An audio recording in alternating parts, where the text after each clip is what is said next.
Hello guys, welcome to the video. My name is Ali, and today I wanted to talk about something that I feel is really important not only for the life and longevity of Final Fantasy XIV, but it's also something that I've noticed that nobody's really talking about.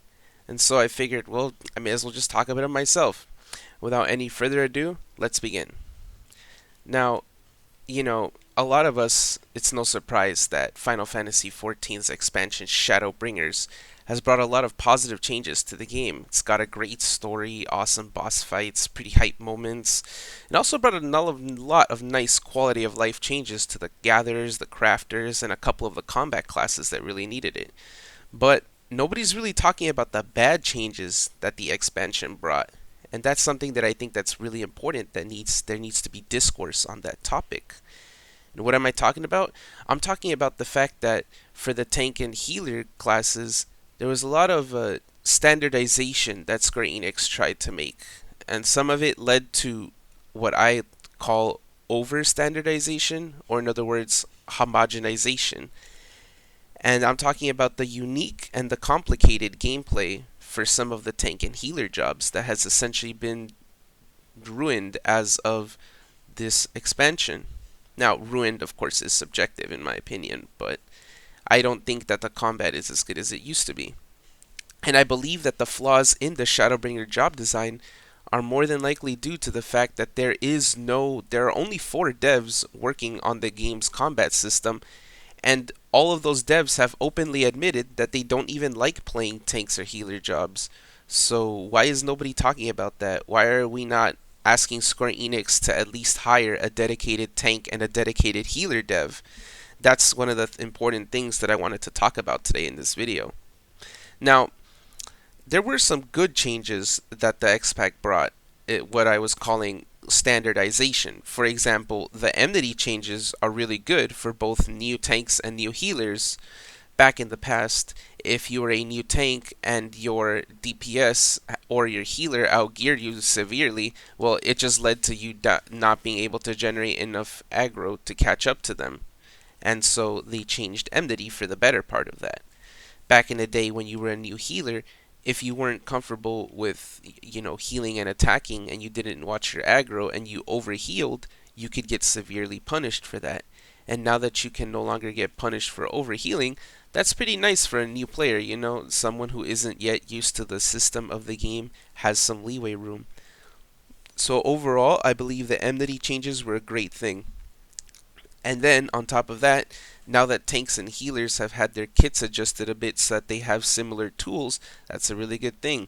For example, standardizing all of the cooldowns of the major defensive cooldowns, having standardized, role actions such as Rampart, Arm's Length, Reprisal, changing Provoke, that was a good change. And some of those are really nice. It allows you to carry over your fundamentals. Say that I am a new paladin that just got to, Ishgard and wants to become a Dark Knight because I've heard cool stories about it. Well, I have a lot of my fundamentals I can carry over, such as, having a gap closer, having a AoE combo, having a ranged pull ability, having a 1-2-3.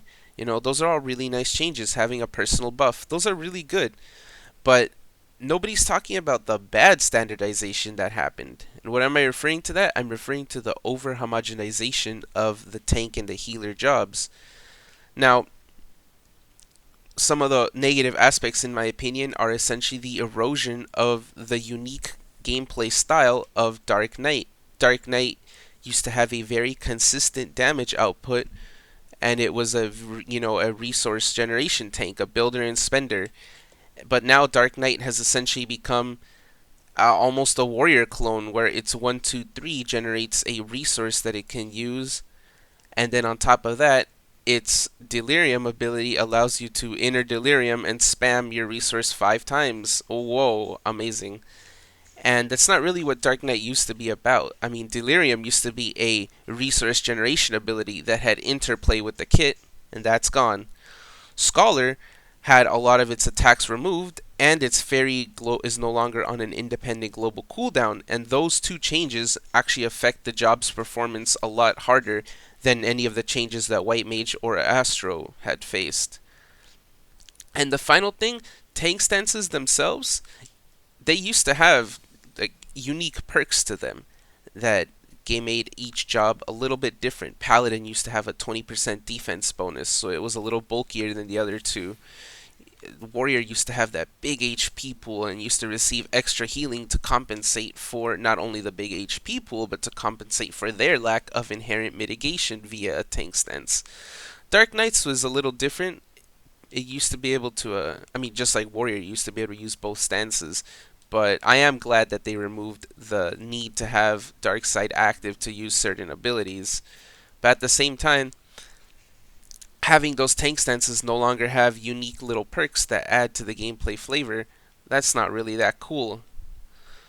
Now, there are some negative impacts that these over standardization or homogenization changes have brought to the game, and one of them is that the simplified kits is causing the sort of game design of the older dungeons and trials to stick out. It's almost like it seems shallow in design. Back in the day, we didn't complain as much about dungeons being corridors with bosses. With you pull the corridor, you pull to the mobs to the wall, and then you go ham, and then you fight the boss.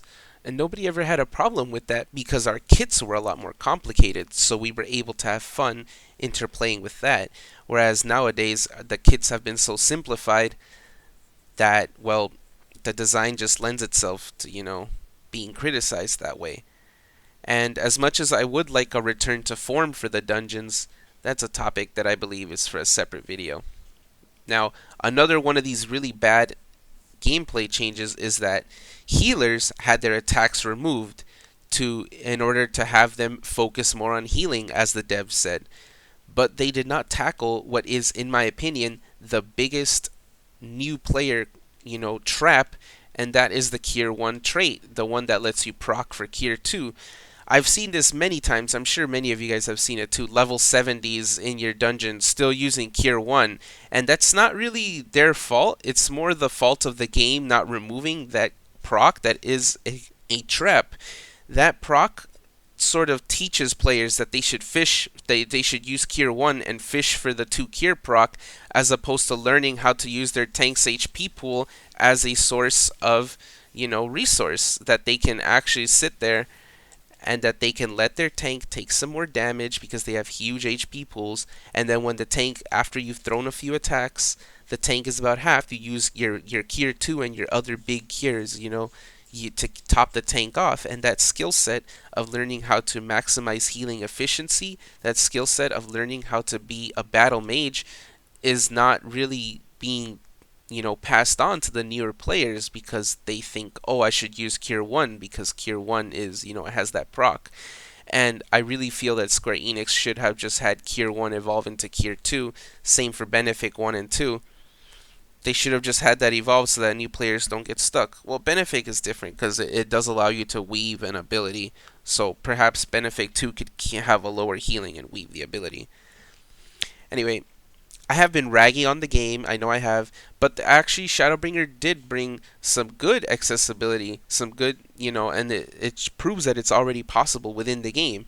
Just look at Paladin. It's the shining example of how to keep your gameplay identity while further evolving with the Shadowbringers tools that they got. And on top of that, the enmity changes made Paladin much more accessible for new players. White Mage is a really good example of that as well, even though I was just ragging on the Cure thing. White Mage is a good example of the evolution of a job's gauge, the Lily system, in order to make it more intuitive. Lilies are great now. They generate in combat, and so, a White Mage is incentivized to go into combat, throw out a couple of holies, and after they've built up their Lily spell, they can use that to cure the tank up.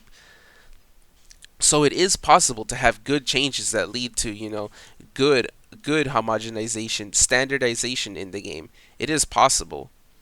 It's not like it's impossible. So I'm not really sure why Square Enix felt that they needed to remove Dark Knight and Scholar's gameplay identities in order to make them more accessible when they didn't have to remove that identity. Anyway, I'm just going to finish this up with some concluding thoughts I had. I feel that the current job design does have a lot of potential, but it just hasn't been realized by the devs because, well, there's only 4 of them, and those devs don't even like playing tank and healer jobs, as they've openly noted before. So we need to start asking the question of why there is no dedicated tank dev, why there is no dedicated healer dev to solve these problems. If we had a dedicated tank dev, maybe they could have solved the issue of delirium and the issue of the blood and mana interaction being gone. Maybe if we had a dedicated healer dev, we could have fixed the fairy ghosting issues. We could have fixed the fact that energy drain came back. It had to come back after like what, a 5.05. It had to come back after a bunch of scholars were raging because they had nothing to spend their Aether flow on. That's a huge oversight that I'm pretty sure a dedicated healer dev would not have seen. Now, I want to say that criticism of the game is very important. Criticism is very healthy for the game. Without criticism, the game wouldn't be able to grow. Without criticism, the game wouldn't be able to reach what I believe could be the best MMO in existence. And this game was very close to doing that, in my opinion, during Stormblood.